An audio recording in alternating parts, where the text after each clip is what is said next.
मागी गणेशोत्सव पार पडलेला आहे, मात्र पार पडत असताना गणेश मूर्तींचं मात्र विसर्जन होत नाहीये.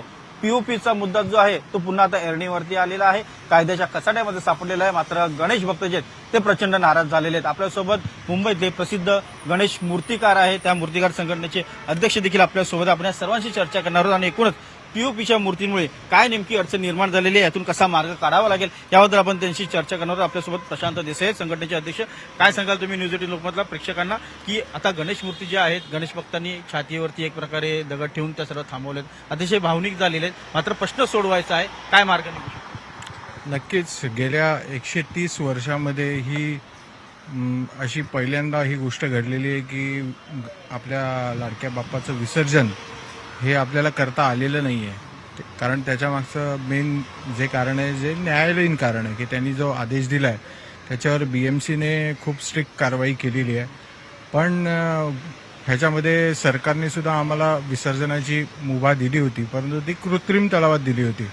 परंतु इकडच्या मंडळांना ते मान्य नव्हतं की तुम्ही जो कृत्रिम तलावाचा पर्याय देताय तो काही योग्य नव्हता, कारण का मूर्त्या मोठ्या होत्या आणि तलाव छोटे होते. साहेबांनी त्यांना आदेश दिले होते. आशिष शेलार साहेबांनी आम्हाला खूप त्याच्यासाठी मदत केली होती, त्यांना आदेश दिले होते. परंतु ह्या विषयासंदर्भात महानगरपालिकेचे जे अधिकारी आहेत त्यांनी फार अडेलटट्टूपणा दाखवलेला आहे. खूप रिजडनेस त्यांनी दाखवलेला आहे की नाही, आम्ही तुम्हाला देणार नाही म्हणजे नाहीच. म्हणजे त्यांच्या बाजूने खूप स्ट्रिक्ट ही मोहीम राबवण्यात आली होती. आणि जो न्यायालयीन लढा आहे तो आम्ही लढणारच आहोत. सामान्य गणेश मूर्तिकार म्हणा किंवा मूर्तिकार म्हणा किंवा इतर मंडळ आहेत ते आता तो लढणारच आहे. परंतु तोपर्यंत आता जो भाद्रपद येणार आहे त्या भाद्रपदासाठी मग आम्हाला कुठचं मटेरियल तुम्ही उपलब्ध करून देताय ते तुम्ही आम्हाला सांगा. कारण मग तोच जर परत मुद्दा तुम्ही भाद्रपदात उत्पन्न केलात तर मग संपूर्णपणे मूर्तिकार संघटनेतील मूर्तिकार मंडळं ही नाराज होणार आहेत आणि त्याचा संपूर्ण परिणाम हा तुमच्या अर्थव्यवस्थेवर होणार आहे आणि त्याचप्रमाणे तुमच्या राजकीय करिअरवर सुद्धा होणार आहे. ह्याची दखल राजकारणातील सर्व राजकीय नेत्यांनी घ्यावी. पीओपीला पर्याय शाडूच्या मातीचे पर्याय जो तो सांगितला जातोय, मात्र शाडूचा मातीचा पर्याय हा खरंच व्यावहारिक आहे का, तो देखील एक प्रश्न निर्माण होतो. शाडूच्या मातीने गणपती मूर्त्या बरेच वर्षापासून करत आलेलो आहोत. जो पीओपीच्या अगोदरपासून आपण शाडूच्या मातीच्या मूर्त्या करायचो, पण जेव्हापासून मोठ्या मूर्त्यांचा ट्रेंड चालू झाला, जसं आमच्याकडे शिक्षणामध्ये मुलांना प्रोटोटायपिंग शिकवलं जातं की त्याच्यात आपण छोट्या वस्तू कागदापासून किंवा मातीपासून बनवतो. पण एखादी तीच बिल्डिंग, आर्किटेक्चरची तीच बिल्डिंग तुम्हाला मोठी करायची असेल की 40 माळ्याची 50 माळ्याची, तर त्याच्यासाठी स्पेसिफिक मटेरियलचा अभ्यास करावा लागतो आणि तेच मटेरियल आपण बिल्डिंग्समध्ये वापरतो. तेव्हा तिथे आपण माती आणि पीओपी वापरतो का? नाही. कारण मटेरियलच्या स्ट्रेंथनुसार आपल्याला ते मटेरियल वापरावं लागतं. आता जेव्हा मोठ्या मूर्त्या आपण करतो तेव्हा त्याचं स्ट्रेंथ, त्याचं टायमिंग, त्याचं इकॉनॉमिकल बॅकग्राऊंड हा सगळा चेक करून ते मटेरियल त्यावेळी चूज करण्यात आलेलं आहे. आणि तेव्हापासून पारंपरिकरित्याने आज जवळजवळ नाही म्हणजे 50 ते 60 वर्ष आपल्याकडे चालू आहे. हा 5000 वर्षापूर्वीचं मटेरियल आहे, हे आत्ताचं पण नाही. आणि हे नैसर्गिक आहे, नैसर्गिक स्रोतातलं आहे. कॅल्शियम सल्फेट हेमीहायड्रेट हे जेव्हा 300 फॅरनहाईटला आपण ते बेक करतो तेव्हा ते प्लॅस्टरमध्ये कन्वर्ट होतं आणि त्या प्लॅस्टरमध्ये पाणी जेव्हा होतं तेव्हा परत ते जिप्सममध्ये कन्वर्ट होतं. त्यामुळे हा कुठच्या बाहेरच्या ग्रहावरचं मटेरियल नाही, हे आपल्या पृथ्वीवरचंच मटेरियल आहे. आणि कित्येक नॅशनलाइज जे हे आहेत आपले लॅबोरेटरीज आहेत त्यांनी हे सिद्ध केलेलं आहे की पीओपी पासून काही हानी होत नाही. बऱ्याचशा मेडिकल पर्पजेससाठी सुद्धा आपण पीओपी यूज करतो. त्याचे असंख्य तुम्हाला मी प्रकार दाखवू शकतो. परंतु हे कुठेतरी न्यायालयासमोर मांडलं जात नाहीये. मूर्तिकारांच्या बाजूने मूर्तिकारांचा व्यवहार कसा आहे त्याच्या बाबतीत, त्याला किती टाइम जातोय. म्हणजे मातीची मूर्ती आम्हाला बनवायला महिना लागतो, ते एकाच महिन्यात आमचे 30-35 गणपती होऊन जातात पीओपीचे. मग व्यावहारिक दृष्टिकोनातून मूर्तिकाराला जे परवडणार आहे, मंडळांना जे परवडणार आहे ते मटेरियल तुम्ही का नाही देत? जसं आता पेट्रोल पंपला तुम्ही जाता, पेट्रोल पण मिळतंय, डिझेल पण मिळतंय आणि गॅस पण मिळतो आणि इलेक्ट्रिक पण मिळतंय. त्यांना प्रत्येकाच्या अवेलेबिलिटीनुसार तुम्ही त्यांना त्यांचं चॉईस दिलेला आहेत ना. मग ह्याच्यात एवढा रिजिडनेस का की पीओपी कॅन्सलच झालं पाहिजे? ह्या गोष्टी नीट समजावून मुख्यमंत्र्यांनी घ्याव्यात, ह्याच्यावर विचार करावा, ह्याच्यावर समिती स्थापन करा, त्याचा एक प्लॅन आउट करा की बाबा आपल्याला हे मटेरियल जर घ्यायचं नाहीये किंवा घ्यायचंय तर त्याचं प्लॅन करणं आवश्यक आहे. त्याच्यावरचे जे निर्बंध आहेत किंवा त्याचे जे काही नियम आहेत त्याची नियमावली करणं आवश्यक आहे. आता विसर्जनाची नियमावली तुमच्याकडे आहे का? तर नाही आहे. पीयूपीची त्याचं विघटन केल्यानंतर त्याचं काय करायची त्याची नियमावली तुमच्याकडे आहे का? तर नाही आहे. आता बिल्डिंग मटेरियलमध्ये सुद्धा पीओपी वापरलं जातं. ते डिमॉलिश केल्यानंतर ते जे पीओपी आहे ते पीओपी सॅग्रिगेट करून तुम्ही मग बाजूला टाकता का जर ते पर्यावरणपूरक नाहीये तर? त्याचं प्लॅनिंग नाहीये तुमच्याकडे. ह्या सगळ्या गोष्टीचं प्लॅनिंग आपल्या सरकारला समजलं पाहिजे, करायला पाहिजे आणि ह्याच्यात बीएमसीच्या लोकांनी नीट लक्ष द्यायला पाहिजे. महाराष्ट्र प्रदूषण मंडळातल्या अधिकाऱ्यांना पण हे समजून घेतलं पाहिजे की मटेरियल काय. उगाच आपला विरोधाला विरोध करत करत करत करत तुम्हाला काय हे घ्यायचंय का, पद्मश्री घ्यायचंय का की आम्ही पीओपी बंद केलाय आम्हाला पद्मश्री द्या? तुम्ही एखाद्या अधिकाऱ्याच्या हट्टापायी आज इथपर्यंत आलात आणि इतक्या लोकांचं नुकसान करताय, ह्याचा विचार करा. आज आमच्या संघटनेत 700 आमचे मूर्तिकार आहेत. त्यांच्या हाताखाली 2 ते 3 हजार कारागीर आहेत. त्यांच्या रोजीरोटीचा प्रश्न आहे, प्रत्येकाच्या रोजीरोटीचा प्रश्न आहे, फक्त मूर्तिकारांच्या नाही. हार विकणारा, पाणी विकणारा, त्या दिवसात नाश्ता विकणारा, ह्या सगळ्यांचा प्रश्न आहे. मंडपवाल्यापासून कलरवाल्यापासून सगळ्यांचा प्रश्न आहे. तर ह्या सगळ्यांचा विचार करा. हजारो कोटींचा हा बिझनेस आहे, त्याच्यावर अर्थव्यवस्था आपली अवलंबून आहे. सगळ्यांना काम मिळतंय, सगळ्या गोष्टी इफेक्ट होणार आहे. तुम्ही विचार करा की त्यांचं दुसरं म्हणणं काय असतं की मोठी मूर्ती का करता तुम्ही?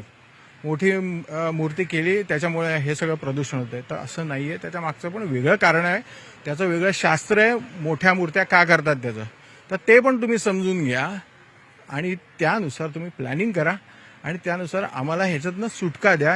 ही 20 वर्ष झाली हा विषय टांगणीला लावून ठेवलेला आहे मूर्तिकारांना आता ह्याच्यातनं सुटका हवी आहे. आम्ही माननीय मुख्यमंत्री यांना विनंती करतो की त्यांनी आम्हाला ह्याच्यातनं राहत द्यावी, सुटका द्यावी आणि हा विषय संपुष्टात आणावा. तरी मूर्तिकार आपण त्यांच्याशी बोलूया. संतोष कांबळे आपल्यासोबत. शार्कोपचा राजा मागे गणेशोत्सवामध्ये प्रसिद्ध गणपती आहे, त्यांना देखील अतिशय म्हणजे विसर्जनाला जाताना हे थांबवण्यात आलं. हे खूप कठीण प्रसंग जो होता निर्माण झाला होता. आता नेमका निर्णय काय घेण्यात आला?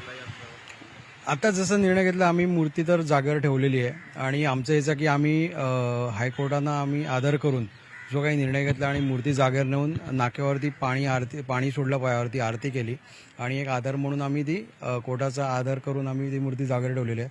आता हा राहिला प्रश्न मागीचा, पण ह्याच्यापुढे आता जो भाद्रपदामध्ये एवढा मोठा आपला महाराष्ट्राची संस्कृती आहे, आज मुंबई महाराष्ट्रात जगभरात जो आपला गणेशोत्सव आहे त्याच्यासाठी हजारो लाखो लोक जगभरातनं येतात दर्शनाला वगैरे, तर त्याच्यावरती आपला अर्थव्यवस्थेवरती खूप फरक पडणार.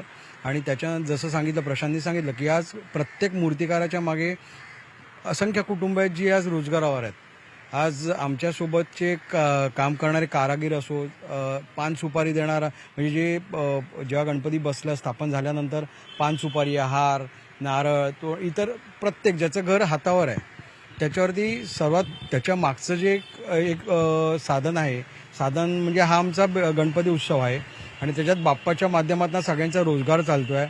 आज इतके कुटुंब जी गिरणी कामगारांची परिस्थिती आली आहे त्याच्यापेक्षा परिस्थिती आमची वाईट होईल.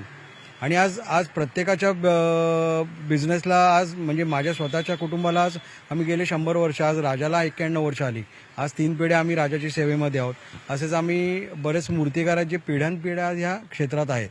तर त्यांचं काय होणार? आणि माती हा पर्याय नुसता नाही आहे. ह्याच्यात आपल्याला पीओपीमध्ये गणपती बनवणं गरजेचं असल्यामुळे काही लिमिट्स आहेत आमच्यासुद्धा, की आज स्ट्रेंथ असते. आज 1.5 दिवसाचा गणपती तुम्ही बसवू शकता, ठीक आहे, मातीचा बसवलात ते ठीक आहे, पण जर हा 10 दिवस बसवला आणि तिथे जास्त तुम्ही दररोजचे हार घालणं असतं, फुल घालणं असतं, कुठे जरा जरी धक्का लागला काय झालं, मूर्ती खंडित होते. तर ह्या सगळ्या गोष्टींचा विचार करून सरकारने कुठेतरी प्लास्टरला पर्याय द्यावा आणि त्याच्यानंतरच संपूर्ण 100% झाल्यानंतर तुम्ही 1-2 वर्ष आम्हाला बंद करण्यापूर्वी आधी पर्याय द्या.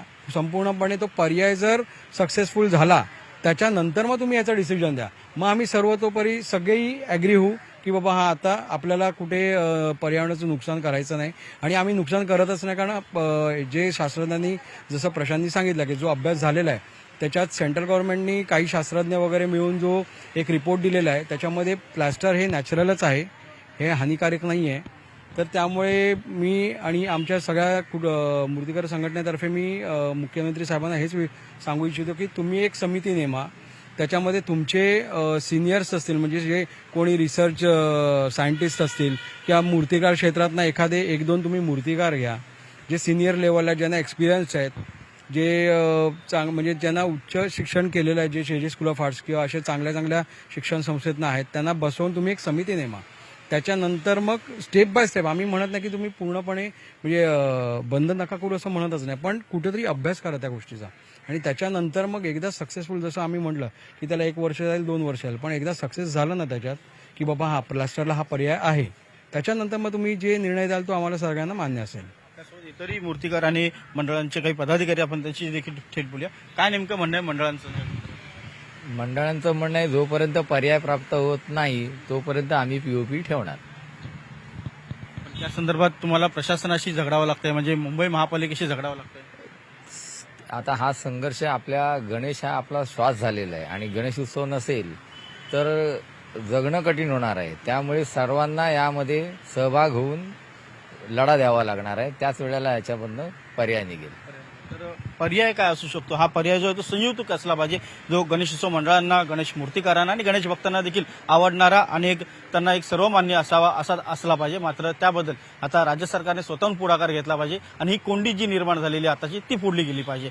व्हिडिओ जर्नलिस्ट सचिन कोबडेसह उदय जाधव, न्यूज 18 लोकमत, मुंबई.